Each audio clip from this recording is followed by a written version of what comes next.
Dana White's Contender Series. This is Season 7, Episode 3. We have 5 fights lined up this Tuesday night. I'm John Kelly. Let's hear the picks. And we're going to kick things off in the flyweight division as Felipe dos Santos comes in as a minus 205 favorite. The comeback on Luciano Pereira is plus 165. And we'll start with the favorite in Dos Santos. He's just 22 years old. He's a 7-0 prospect fighting out of Brazil. He's previously fought over in LFA and a bunch of fights on the Brazilian regional scene as well. And he's one of those shoot-to-box fighters, trains with Charles Oliveira, Mateus Mendonco, Daniel Willie Cat Santos. And I mentioned Daniel Santos because he's basically a budget version of Santos. You know, he has that typical shoot-to-box, pressure forward, break his opponents. He's got good cardio. The thing about him is he gets very sloppy. You know, he really relies on that forward pressure, but he's going to eat some shots just because of how reckless he is. You know, he's entering the pocket with his hands down, that type of stuff. And he can get taken down as well. But we've seen him be able to work back to his feet sometimes. There's been other times where he's been controlled on the mat. So I think it's going to take a pretty good grappler to take advantage of him, because while he's on the feet, we know he's going to be moving forward, landing the big shots. He's very active with the kicking attack, you know, those switch kicks. He tries some flying knees as well. Very sloppy, like I mentioned. But again, that forward pressure and the ability to weaponize his cardio for 15 minutes has been enough to break multiple opponents down the stretch. So I think he's the rightful favorite here. On the flip side, Luciano Pereira seems to have a ton of power, you know, 12-1 prospect fighting out of Uruguay, but most of his wins have come against very low-level talent on the regional scene. His only professional loss was actually a DQ due to an illegal knee in a fight that he was completely dominating, basically knocked out his opponent like 4 different times, but the ref didn't stop it, and then he ended up doing an illegal knee and it ended up being a DQ. So technically, he's never really lost a fight in someone that's actually beaten him, and he's finishing most of his opponents early. You know, very rarely does he get extended over 15 minutes. I just worry about the size in this matchup. While he does have power, he can crack a little bit. Dos Santos is going to have to be defensively mindful of that, but I worry about the size because Pereira is only 5'3". He's going to be giving up a ton of size, a ton of reach advantage in this matchup as well. And I haven't really seen him grapple too often. You know, he's been able to land takedowns against these really low-level guys on the regional scene, but I think Dos Santos, a guy who went to his takedowns 9 times in his last fight, landed 9 takedowns in that fight, along with the ability to keep his foot on the gas pedal, move forward, working with the big size advantage. I think Dos Santos gets it done, and it probably comes by decision. We're going Dos Santos by decision. That's the official pick, and he's going to kick things off in the DGen parlay. Next fight up in the featherweight division, we have Luis Puello and Robbie Ring squaring off. Currently, Robbie Ring is a minus 150 favorite. The comeback on Puello is plus 120, and this is my first bet of the night. I backed Puello on the money line at plus 155, and the reason being, I think this guy's a pretty dangerous opponent for Ring for a couple reasons. For starters,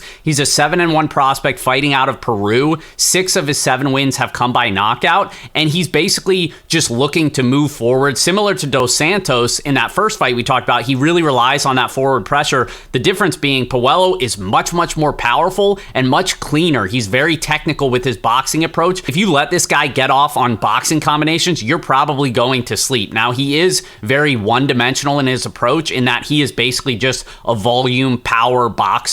But the times where people have tried to grapple him a little bit, fundamentals have been there in terms of the takedown defense. I don't think takedowns are going to come easy against him, and he's going to be the bigger fighter. You know, he seems to have the man strength advantage over a guy like Robbie Ring, who doesn't cut much weight to make 145. He's talked about maybe even dropping down to 135 in the future if he does get a contract. He's very young. He's 6-0, undefeated. 5 of his wins have come by knockout, but he's actually a wrestler by nature, a grappler. He holds a black belt in Brazilian Jiu-Jitsu. You know, he's fighting out of Virginia. He's a country boy. He seems to have a good head on his shoulders. Both of his parents are his head coaches. So I definitely would like to see him at a better gym, surrounded by more people that are making sure that he's improving from fight to fight. I think he's very inexperienced, but he does have some real talent when he can get the fight where he needs it on the mat. You know, he has a win over former UFC fighter Jacob Kilburn, which I don't rate super highly because Kilburn never really panned out in the UFC. But nonetheless, you know, it was a win on the regional scene. And that's really when he's at his best, is when he can get the fight to the mat. That would be the path for him here. And I think that's why he's the small favorite. But I worry because on the feet, he's not going to have much for Puello. And I worry about his striking defense. He's very sloppy, leaves himself open for counters. If he's unable to get the takedowns, I think Puello is really going to hurt this kid on the feet. So it's one where I think it basically comes down to how much grappling success you expect Ring to have. I lean with Puello being able to keep this fight on the feet where he needs it. He carries his power for 3 rounds. I think he's going to move forward and land some big shots. We're going Puello by TKO, and he's going to be the second pick in the DGen parlay. Next fight up in the women's strawweight division, we have Josephine Knutson, a minus 205 favorite with the comeback on Isis Verbeek at plus 165. And this is a banger matchup. On the one side, we have Knutson, who's a 5-0 undefeated prospect fighting out of Sweden. She comes from that Hamzat Chimaev circle, training at All Stars Gym over there. She's a highly experienced kickboxer, former K1 medalist over there, but she's been able to really make improvements in terms of her ground game. We've seen time and time again her go to the wrestling. She's very physically strong. She can hold her opponents up against the fence and peel them to the ground, where she has shown good top control. She's not a crazy aggressive grappler, but she's just a pretty solid, well-rounded prospect. I do have some concerns with her in the striking, just because while she is technically sound, she doesn't put a ton of volume out there. She looks to pressure her opponents, but she's not really throwing a ton. She stays very patient, and at times, she could be losing rounds to fighters that are just going to put their foot on the gas pedal, and that's what I think could happen here while the fight plays out on the feet, because on the flip side, Isis Verbeek, 5-1 prospect. She's training out of American Top Team. She also comes from a high-level kickboxing background, former Glory kickboxer and former European World Kickboxing Champion. And you see it in her striking. She's nasty on the feet. And I think while the fight plays out on the feet, she's going to be putting more volume out there. She's going to have a clear power advantage as well. The one problem, and it's a glaring problem with Verbeek,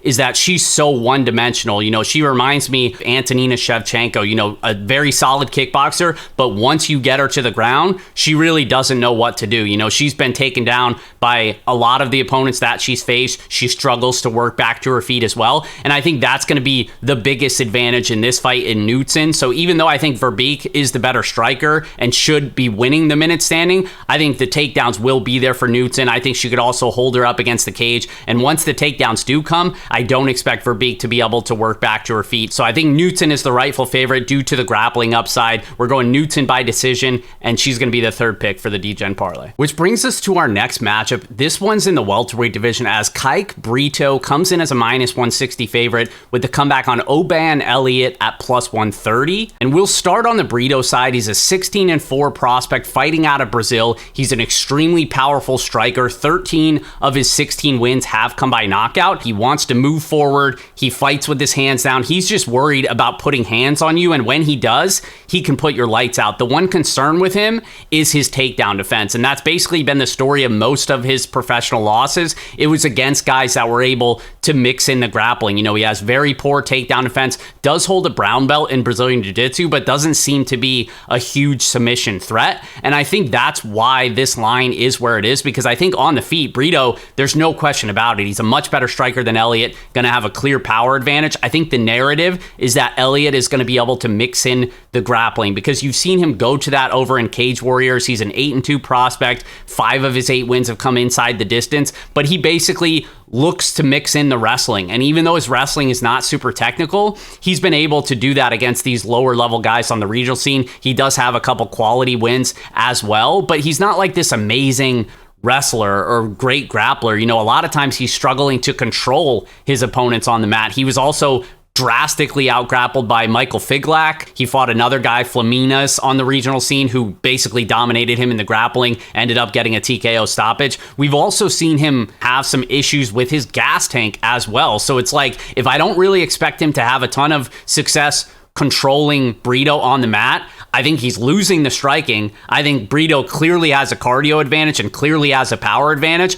I don't get why Brito's not a bigger favorite here. I think he deserves to be, and I think he proves that on Tuesday. We're going Brito by knockout, and that's the official pick. Which brings us to our main event in the middleweight division, as Zachary Reese is currently a minus 128 favorite. The comeback on Eli Oranov is plus 102, and this is a fun matchup. We'll start on the Reese side. He's a 5-0 prospect fighting out of Texas. All of his wins have come inside the first round. You rarely, if ever, see this guy make it past 1 or 2 minutes because he is so powerful. He's dangerous wherever the fight goes. He's primarily a striker. Most of his wins have come by knockout, but you saw him look to mix in the submission grappling more as an amateur on the amateur scene. That's when you look back and you see he's fending off some takedown attempts. He's obviously got the striking, fights out of the southpaw stance, very powerful, has a ton of tools that he'll mix in, and once he lands on you, he's got big power.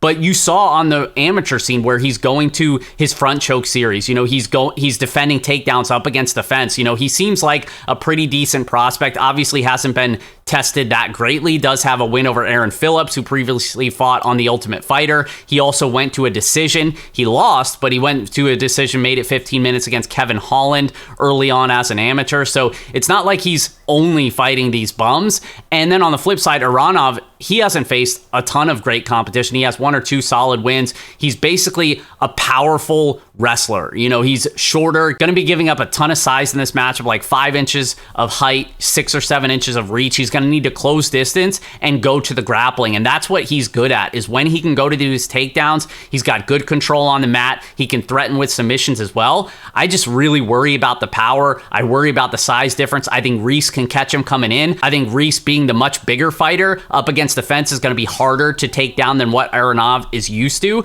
And I think Reese is probably just going to end up catching him on the feet. We're going Reese by TKO. That's the official pick, and he's going to round things out in the DGen parlay. So to recap, in the first fight, we're going Felipe dos Santos. It's a low-level fight. I think there's issues on both sides, but that forward pressure and that cardio, I think, is going to be the biggest advantage in this fight. We're going dos Santos in the first fight. In the second fight, we're going with the dog, Luis Puello. I kind of like both of these kids. I think Puello's power and his cardio is going to be the difference down the stretch. If Ring can't get the takedowns, I think he's really going to struggle here on the feet. Puello gets to the chin and knocks him out. In the third fight, we're going with Knudsen. I think she should be a small favorite here. Maybe the line's wide. I think early numbers on Verbeek were probably pretty good here, but I think the wrestling and being that a takedown could be the round. I struggle to see Verbeek work back to her feet. We're going Knudsen in the third fight to get the job done. In the fourth fight, probably my most confident pick here. I like Kike Brito to get it done. I don't think Oban's going to have much success wrestling him, controlling him on the mat. And I think on the feet, this is Brito all day. I think he's got the better gas tank as well. And I think Brito gets the knockout victory. And then, of course, in the main event, I like the big size, big power, and sneaky submission grappling game of Zachary Reese. I think he gets it done, fends off the takedowns, and finds the kill shot early. He's going to round things out in the DGen parlay. As always, guys, appreciate you watching. Best of luck, and we'll see you guys next time.